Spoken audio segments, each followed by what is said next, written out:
CBS 46 News presents Public Affairs on Peach. Well, good morning and welcome to Public Affairs on Peach. I'm Karen Greer. We've been gearing up for this for 2 years now, and it's finally here, Super Bowl 53. We've got all you need to know about the Super Bowl on today's show. It's airing on our sister station, CBS 46. Recently, our Vince Sims went to New York City to see how CBS Sports is going to cover the Rams versus the Patriots. We came here to New York to the CBS Broadcast Center to cover their Super Bowl Media Day. I had a chance to talk with some of the broadcasters and executives about what it means that the Super Bowl is actually in our town of Atlanta.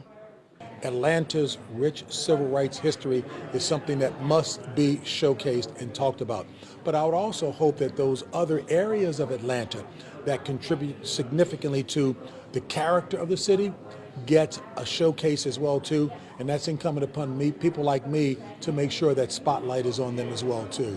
Great new stadium. We love the Mercedes Dome, Mercedes-Benz Dome. We have a lot of good friends in Atlanta, a great station down there. So I think Atlanta is going to be a great showcase for the Super Bowl. We can't wait to get down there. It gives a chance to showcase, just some things that not the world has probably seen or knows about that city, and all of a sudden, this new restaurant's going to be the best thing ever. I mean, just random things like that happen. We are excited. My first guest to talk about all things Super Bowl, Dan Corso. He's the president of the Atlanta Sports Council and chairman of the Atlanta Super Bowl Host Committee Board of Directors. You got a lot going on, Dan. Just a little bit. Just a little bit. So excited. And you know what? You're responsible for getting the Super Bowl here to Atlanta. Talk about that. Well, that's nice of you, Karen. There's actually a lot of people involved in that process and a lot of good organizations, but our mission at the Atlanta Sports Council is to recruit these big sporting events to our community because they're very valuable economically and socially, and of course from the marketing, as you know from CBS. But how did you go about putting that bid together? What did you all need? The process is the Falcons were approved by the NFL to pursue the event, and then the RFP is distributed by the NFL, and we took hold of that and kind of managed that. That lasted about 13 months. It started in 2015 and went all the way up until May of 2016 when Commissioner Goodell announced Atlanta as the winner of the 2019 Super Bowl 53. And then we got right to work on the planning and the organizing of the event, as you said earlier. So 2 years, and here we are. There was talk that if we had still had the Georgia Dome, we probably wouldn't have gotten the Super Bowl. Is that correct? It's probably a safe bet, yes. Obviously, what Arthur Blank and the Falcons and the state and the city have done to create Mercedes-Benz Stadium and bring that online played a huge factor in that. It was the biggest selling point, but also just the advantages that Atlanta has in hosting these big sporting events, I think, really weighed heavily in the decision. Is Atlanta in that list of top 10 host cities?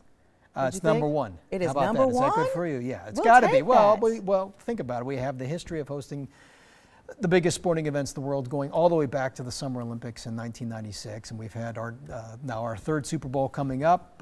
We'll have our fifth men's Final Four in 2020. We've had All-Star games. We've had the College Football Playoff National Championship, and then we've got all these great annual events each and every year. So yes, resume-wise, we're second to none, and then setup-wise, there's really nobody can compete with Atlanta when it comes to putting on these big events because of the people and the infrastructure that we have.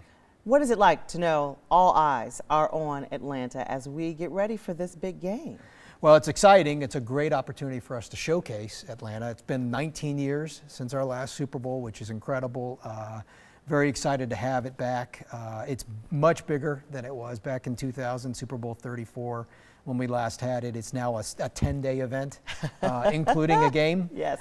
We've got 5,000 credentialed media coming in from 25 different countries, and they're here for a long time. And so they're going to be reporting on more things than just the game itself. They're going to talk about things in Atlanta, and this is a great chance for us to kind of shine. Dan, got to talk about, you talked about 19 years ago, one of the problems we had, the weather. Right. Ice storm. Right. Shut things down. It did. Global warming is going to take care of that. So we are going to have wonderful weather beginning this weekend when everything starts, all the way up until Super Bowl Sunday.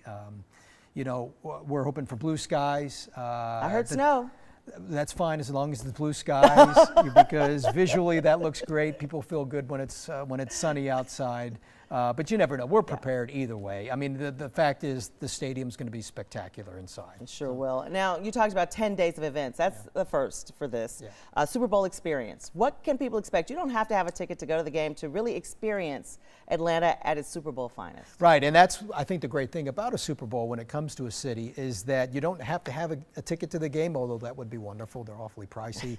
But there is a way for the residents and the people in the community and the visitors that are going to come in without a game ticket to enjoy everything about a Super Bowl week without going to the game. So Super Bowl experience inside Georgia World Congress Center is just going to be that ultimate football fest, interactives, family friendly, and an opportunity for people to really come out and enjoy the game of football from an interactive level. Then outside in Centennial Olympic Park, our host committees put together Super Bowl Live, which is a free event beginning Saturday, leading all the way until Super Bowl Sunday. The great thing about that is that there are 6 concerts being produced by Atlanta's own Jermaine Dupri, and we're really looking forward to the mix and the variety of that. Oh, you got teenagers. I know they'll be there. We do, yeah. They're already talking about taking Marta to get Oh, down, my goodness. Thank you so much for joining us, Dan Corso.